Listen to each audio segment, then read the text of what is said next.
রাজধানীর উত্তরায় milestone school and college ক্যাম্পাসে বিমান বিধ্বস্তের ঘটনায় শোকে বিহ্বল গোটা দেশ।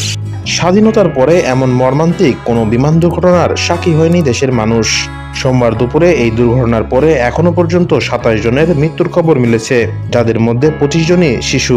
এছাড়া রাজধানীর বিভিন্ন হাসপাতালে বর্তমানে প্রায় 150-র বেশি আহত চিকিৎসাধীন অবস্থায় রয়েছেন।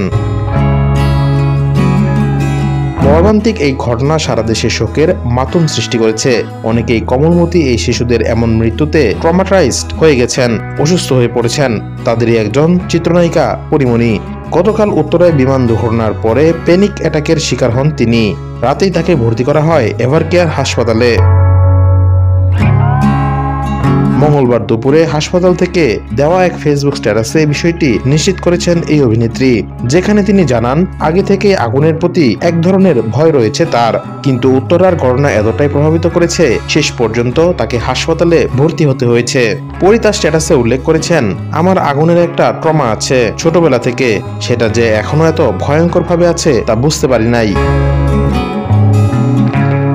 পরি লেখেন, গতকালের দুর্ঘটনায় ছোট ছোট বাচ্চাগুলোর পোড়া শরীরের ছবি ভিডিও দেখে আমার খুব খারাপভাবে প্যানিক অ্যাটাক হয়। রাতে হাসপাতালে ভর্তি হতে হয়, বুকের ভেতর ধরফর করে শুধু।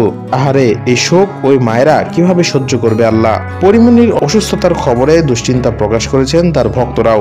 অভিনেত্রী বর্তমানে 2 সন্তানের মা, তাই ভক্ত সহকর্মীরাও তার সুস্থতা কামনা করেছেন।